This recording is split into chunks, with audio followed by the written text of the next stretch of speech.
My guinea pigs, or let me try my new little idea out on them. But I have my sister Karen Griffith and our first cousin Damon Moore with us tonight, and they're kind of just our most mature of our family now, so they probably have the farthest memories, and we just want to talk a little bit. We're just going to have a conversation about some things about our family and the way things were when they were young, and some things that they remember, just sharing some memories just so we can preserve those and have them for future generations, and so we can pass those stories down and continue to know what our legacy is and not forget some of the things that are worth remembering. So we are actually filming this in the Jackson Church of God, which is our grandfather actually preached here, and so I thought this would be a good place to do this, and that's kind of where I want to start. I just want you guys to tell me. I was very young when we called him Poppy, and his name was Jasper Arrowood.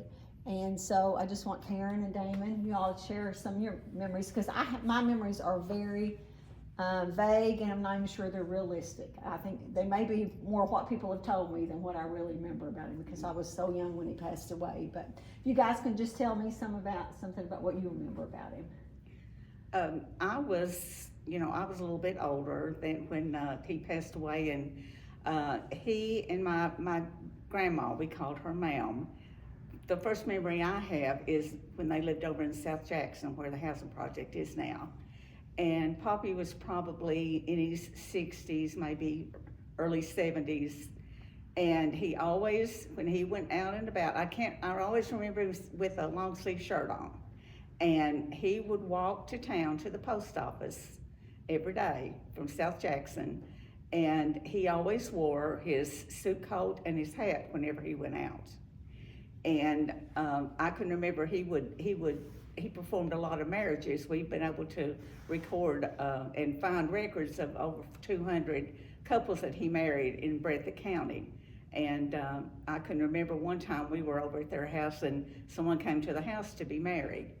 And they put us out on the front porch and set us in the swing and told us we couldn't make any noise while those people were there at the house. I can remember a couple times being in church with him, and I remember one time Mom and I had gone with him, and maybe to the Little Green Church, which was down the road, and they asked him to testify, and he said, well, I don't have a lot to say, but he said, I do. I remember the Bible tells us that we're to be instant in season and out of season, and after he passed away, we found Mom had saved a lot of his old documents and things, and he would write on little corners of envelopes, anything. He didn't write out a big sermon outline. He would write down some verses and maybe a topic, and we found one paper that he had written, and he wrote down things that he believed, and he believed in a preacher having one wife, and he believed that you paid tithes, that was compulsory, and you handled snakes that could accidentally. So I think back at that time there was people that were trying to get the religion of handling snakes in Breathitt County. And I can remember him about Christmas. He would always get these big round candy peppermint sticks, and he had this little ball peen hammer, and he would sit there in his chair and peck off a little bit of the peppermint to pass out to the kids. But he had a lot of people that would come and visit him, and they would talk scripture. Urban Allen was over there all the time as a teenager. But that's basically what, and then of course we moved in when our mom passed away. They had moved to Quicksand by this time, and our family moved in the house with him and lived with him for about a year and a half. And another thing, Mom would tell him to come on to supper, and he said, well, I'm not really that hungry, but I've always heard it's a good way to keep from getting hungry. So he would come in and eat, and he was just so appreciative of anything that our family did, at that time, right before he passed away. So you were born in Jackson, always lived in Jackson, right, Karen? Except for a year that Dad was in the Army, and I lived in Atlanta, Georgia, when I went off to college at Moorhead, but we've been in Breathitt County the rest of the time. Okay. And Damon, you grew up at Wick? I grew up in Combs. I was born at Combs. Okay. And we stayed up there a while. I don't know how many years, but I went to first grade at Combs Elementary, I guess. Up at Combs. Did your Sunflower. dad work in the mines? Yeah, worked on coal tip. Okay.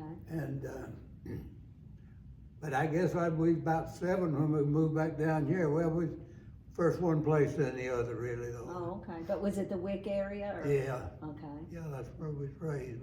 That's where your dad's family was from, Yeah. right? So the place at the end of it's Damon Moore Drive now, actually, right? Yeah, Moore Drive or Damon Moore Drive.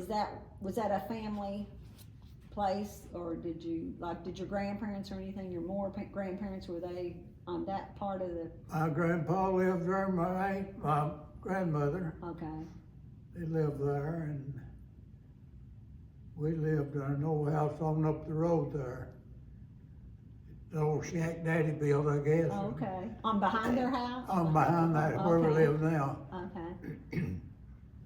See, I don't ever remember, of course, that was before my time. But he'd work at Sunflower, coal tipple there, and then we'd come down on the weekends, Okay.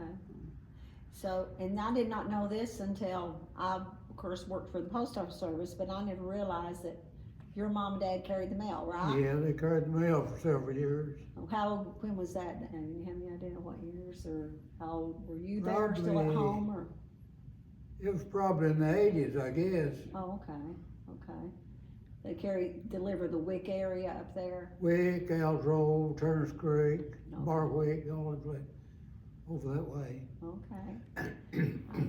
As I said, I hadn't realized that until, I don't know when I found that out, but, and so baseball was a big deal. Baseball was a big deal at Wick. All right. And your dad, right, was a pretty good player from what I Dad was understand. pretty good, and they played a while there. They had my dad, my Uncle Woodrow, my Uncle Homer played, Norman Frazier from town here, and Franklin Mooney, and Were they all on the same team? yeah, Okay. in the 70s, I guess that was, Oh, okay. or maybe the 60s. Yeah. And Obie played, and all James up there. So did they travel around? Jim Maloney, yeah, they had a scheduled Appalachian League or something, they said. Oh, okay. And they would go to Hazard, Manchester, Krypton, different places. Okay. But this was like grown men. This wasn't was like grown men, they coal were miners, everything. yeah. Okay. Then later on, after they got sold, they couldn't do anything. We kind of picked it up a little bit. I remember those days, some of them, yeah. My husband's played a game or two of softball up there. I don't know if Yeah. we ever played baseball, but, so your dad actually, did he tell me the story about the professionals? Was he offered, He was offered he went over to Ashland, which was a farm team for the Brooklyn Dodgers at that time. And he stayed over there 2 weeks and come back home. And somebody made the tale up. I don't know where it was, the manager over there or some of the fellow at Wick. They told him that he had $1 million arm and a 10-cent head. Okay, that's the same I've heard, yeah. Okay. Also, the post office, was it always there near your home, the little Wick No, post office? Okay. Billy Deaton had the post office over there by The Mooresburg Fair, and they had people that would, the ladies would make quilts and they would send them off and sell them, for a lot of money at the, what we would consider. And I don't know how he got in touch with them, but someone purchased a rocking chair from him, though, that was delivered to President Kennedy. It said that he always had back problems and that he would sit in that rocking chair. And you never heard that before, Damon? Mm-mm. Okay. And Austin Emmy would go all over the place, and they loved to go out whenever the Silver Dollar City was in Missouri. I think they would I load remember up the back of their truck with stuff and go out there and sell. And he was well known for his woodworking. Yeah. And I just, as I said, you wonder sometimes how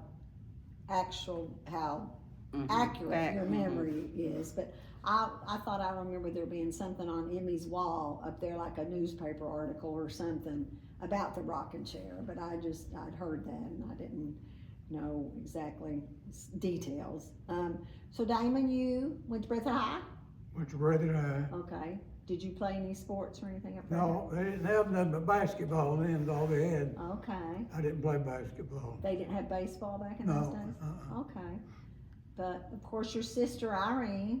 Irene done pretty good at Breathitt, Yeah, yeah. right. And she started, that's right, when she began, I guess they'd started the year, She was freshman. she was a freshman, they started girls basketball. Mhm. And of course, the team in '78, she would have been a senior, I guess, that Yeah. year, right? Yeah. And they ended up runner-up, and then she was named Miss Kentucky Basketball. And so your mom and dad owned a little store up there. At one time, yeah. Yeah. Was that like after they left the mill, sir? When they Yeah, after they left the mail. Okay. And that was, did they just set that store up, or had somebody owned it before? Or? I think Obie owned it there, maybe. Okay. I think Obie one had that building built and everything. Obie lived there upstairs there. Okay. See, I didn't know Yeah. that. I didn't realize that. So you had how many brothers and sisters then? I had there were six of boys and 3 girls. Okay. And you're where do you fall in the? I'm second from the oldest. Okay. All right. So it was Obie and Shirley, and then you. No, Obie than me. Obie. And Shirley. Okay. And then Shirley. Okay. And Karen, you had. There's 6 of us. We had a sister that before I was born that was stillborn, and but we had 2 boys and 4 girls. Okay. And So what'd you do after high school, Damon? I went to Elsa County and drove a coal truck. Oh, okay. So when did you enter you were in the Army? I went in the Army in '63, November. Okay. And you ended up north in Alaska. North through Alaska, yeah. I was up there, stayed about 18 months. Okay. And I remember you saying you got there not long after they had They had a huge earthquake, yeah, they had a big earthquake there. In '64. right. So what'd you think about Alaska? Well, it was all right for summertime. About 2 or 3 months of summer is all you had though. Rest of it was cold. So was your whole Army career there in Yeah. Alaska? Well, no, I did basic at Fort Knox and did AI advanced infantry training at Fort Gordon, Georgia.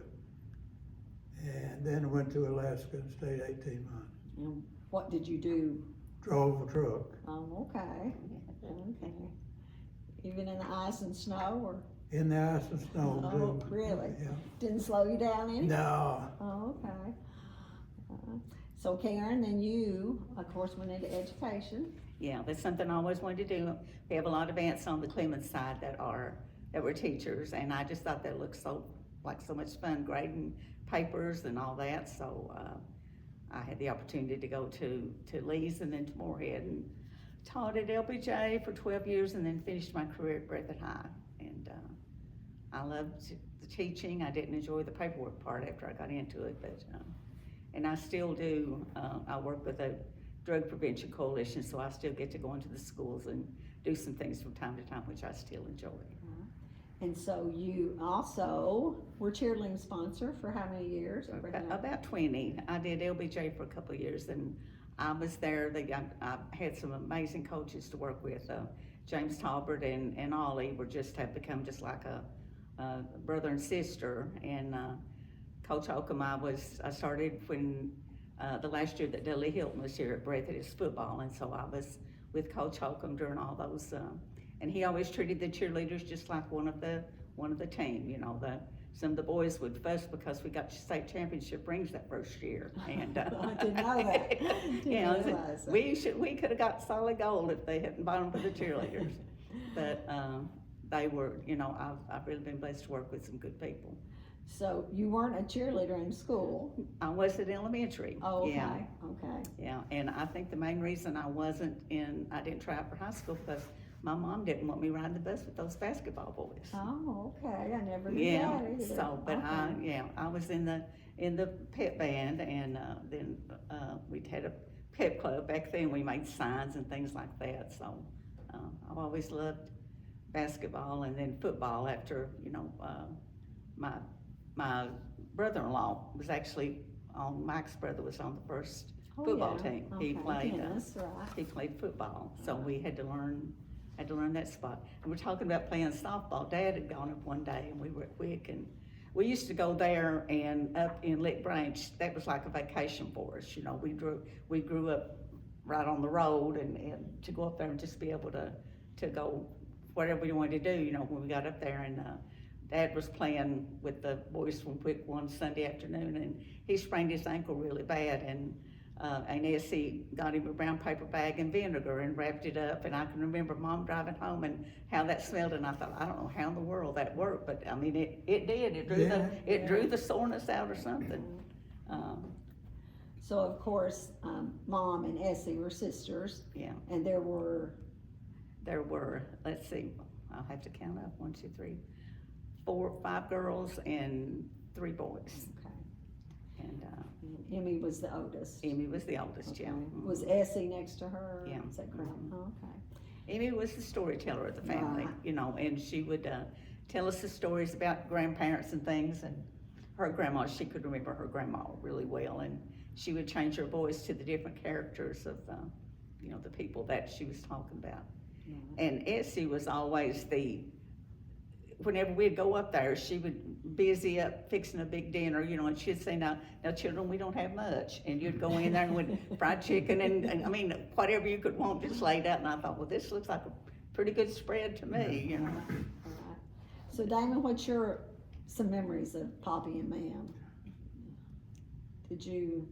Well, about the only members, I used to, when they lived over on Lick Branch, when G.W. died, went over there and stayed, we was over there, but we'd go over there and visit, I think, maybe every Saturday or two. Okay. I remember eat watermelon, we had Oh, really? watermelon. Okay. Yeah. Did they grow it, you think? No, they didn't. Okay. So G.W. was our uncle who was killed in World War II. Yeah, we went over to his funeral, I remember. Oh, okay. And they still lived at Lick Branch when he Yeah. passed away. That's Lick Branch up South in Jackson. Saudi. South Jackson. Oh, in South South Jackson, Jackson, yeah. where he's buried in that. Yeah. Okay. I didn't. So you all came from Wick to Lick Branch Yeah.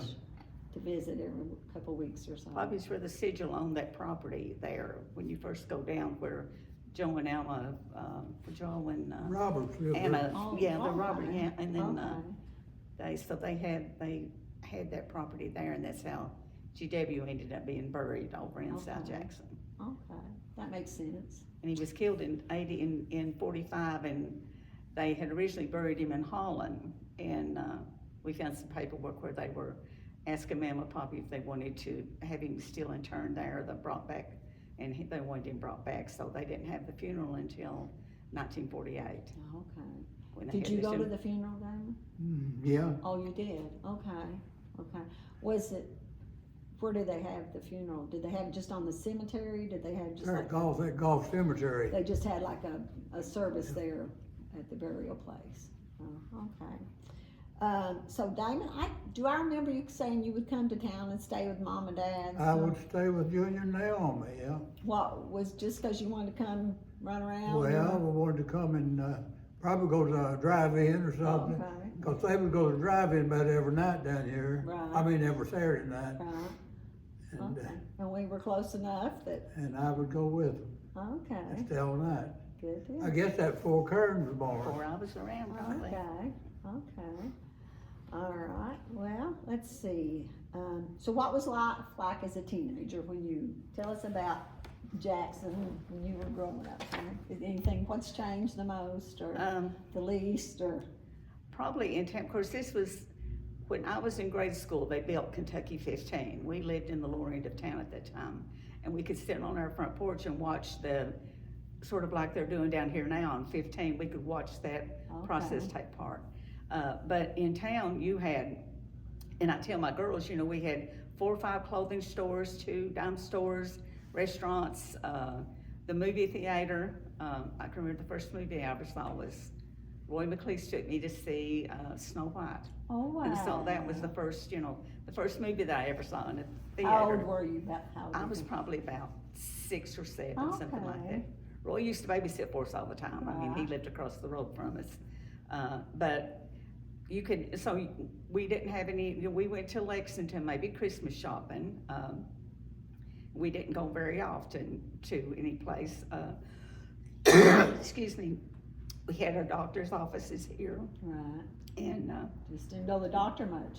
I remember very seldom going to the doctor when I was young. we'd get a shot of penicillin. Yeah, Dr. Lewis would, and you were born at Dr. Lewis's Right, office, right? right. Yeah. So Damon, what was life like for you as a teenager? Playing ball, or what'd you do? Well, we played ball, we swam a lot In the river? in the river, Okay, fished, hunted, right. rode the trains to Jackson on Saturday to see the movies. Oh, really? That's how you got to, okay. Yeah, went Okay. up to Combs, we'd go back and forth, up to Combs on the train, that's before they built the roads. Right. But I wasn't a teenager then. So you could just catch the train like right Go to Depot over there. across the river from your Yeah. house? Yeah. Okay. Was it across the river? It was across, we'd walk that railroad Right. bridge. across it. Okay. Okay. All right. So, any memory you guys want to share that you want to, anything stand out? I know basketball was a big thing. Yeah. Of course, our dad was really into basketball. He loved to travel and watch Breathitt Bobcats play. Did you go to basketball games, Damon? Did you? I went to some. Okay. Yeah, I used to stay with Naomi down there when they lived down below town. And go to, I remember we went to Clay County one night with them, Junior. Oh, okay. You weren't there when the gas tank got a leak in it? Uh-uh, Okay. no. He told that story Yeah. before, that the gas tank had a leak and they stopped and got some soap from Jim Pence, I think he said, James Pence, Pence, and Yeah. put it on there to keep it, Shaved it on to keep, Yeah. to tell they could get so on to that they could town. get home. But yeah, they followed him wherever, I Yeah. think. He also, this is back, of course, when Pharisee was, Earl Stevens was a big, and it was really neat because before Dad passed away, he would go to the ball games with us, and Earl would get him a chair and they'd sit up on the stage and at the Coliseum and talk basketball, I'm sure. And, but Dad tells the story that, our brother David was due in February and Breathitt was playing Hazard away. And Dad went to the game, and my aunt actually had to come and get Mom and take her up to Dr. Lewis's for David to be born. And Dad got there right after he was born, and he would always say, if they hadn't gone into overtime, I'd been okay. So we always kidded him about, thinking more of the Bobcats than he did his children. Right. But So tell us about your families now. okay, I'm married to Mike Griffith. We've been married about 52 years, and we live over at Shoulder Blade in an old log house that his ancestors had been in their family for about 100 years. We redid it about back in the 80s, and I have 3 daughters. Lauren works as a therapist with a health center up at Hazard, and she's married to Wallace, and they have one son, Caleb, who is working for Hazard Community College right now.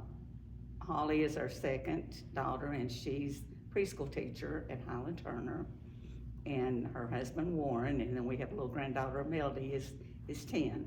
And our youngest daughter, Cammie, is a lawyer. She works in Lexington and lives at Hazel Green now. Just married a couple of years ago, and she's expecting her first child, a little boy, in May, so we're gonna have another little one we get to raise all over again. Very good. So that's why we need to capture these stories. So Right. when these little ones come along, they can look back and know and hear, and not just hear it secondhand, but hear it. So I think that's why it's important to sit down and do this. So tell us about your family, Damon. Okay, this is my second marriage. I have a son named Lyndon, he's 45 now. That's hard to believe, isn't it? Uh-huh. Then I have Brittany, Brenda, my second wife. And Brittany has 4 children, has 1 girl and 3 boys. And they're all boys. All of them boys except Brittany, Kelly, Yeah. And they're pure boys, aren't they? and they're all boys. They like to wrestle. Yeah, they like to wrestle. Right. They take Clark to they went to West Virginia this past Sunday, wrestled over there, somewhere, I don't know where he's at. Clark got him in second place though. I'm not surprised. Yeah, And then you have the bonus daughter, Jamie. I have Janie, my stepdaughter, yeah, she has a daughter named Katie and Jamie works for the Breathitt County Board of Education as a speech pathologist. And Brittany, my other daughter, works for Jupiter Health. She's a doctor there. Yeah. Right? Yeah. So, we have had family reunions for several years now, Arrowood family reunions, and it's kind of hard to continue sometimes, I guess. I know when we first started, all the siblings were still living, and now it's us. And when you start talking, you said you remember when Poppy was 60, and I'm thinking that's what we are now, and so it's going to be not long until it'll be the next generation. But I just hope that, they continue. We had a very rich heritage. I think we were very blessed. And you might mention, Karen, Poppy's background before we mentioned that he was a preacher, but that wasn't always the case. He had a colorful past before. Amy would tell stories about, and when I was working on genealogy, I would get on them, just type in names sometimes on the computer, and I found a story one time, and it was about Jasper Arrowood, mountain feudist, vows he'll return to the hills or something, and I looked it up, and there was a story about they must have done an interview with him in Good Samaritan Hospital back in 1912, I think it was, because it was before Amy was born, and the story was that he had a guy that got into it over a horse trade or something. So this fella over in Canoe had invited him over for dinner. So he went over, and when he did, that guy was waiting for him, and he shot Poppy, and Poppy heard something behind him and turned in the saddle, and it shot him in the side, buckshot. So they put him on a raft of some kind and floated him down to Athol, and got on a train there and took him on then to Good Samaritan Hospital. And so he recovered, but then Amy had told the story about the same thing, and then when I read the newspaper article, it pretty much said what he did, what had happened. So shortly after that, he ended up in North Carolina. He had a couple brothers, I think, that had gone down there and worked on they were doing like a railroad through there and some logging, so he ended up down there.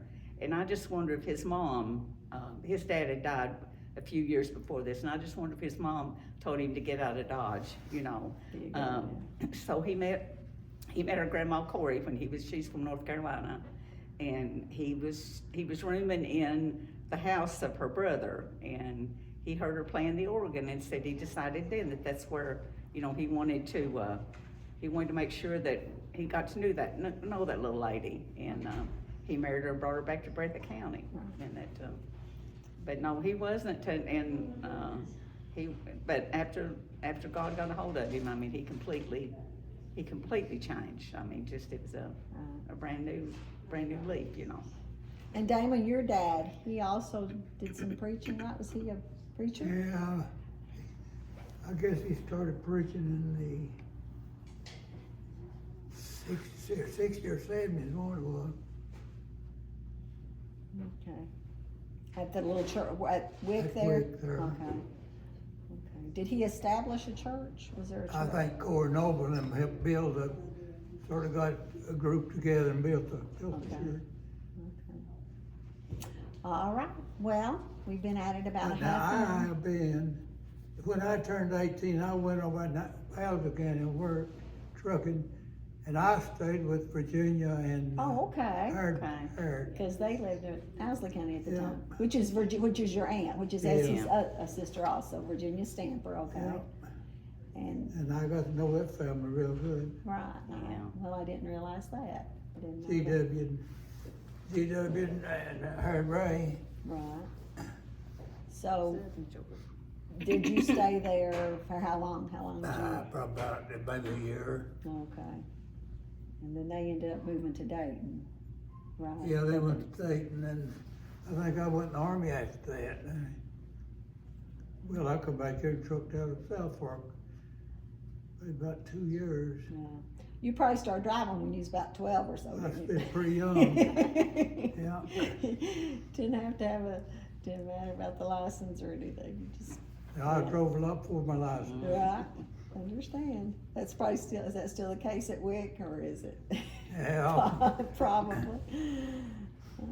Okay, well, anything else, guys, that you want to share before we get ready for church here in a few minutes? So Karen, you did say you remember hearing Poppy preach before?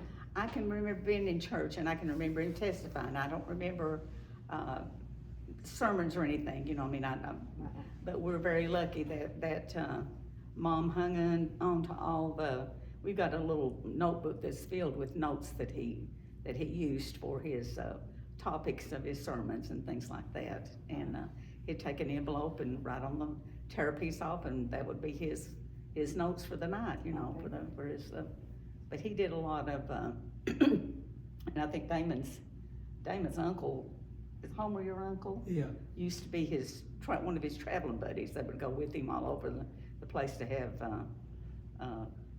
revivals and things like that. But, Okay.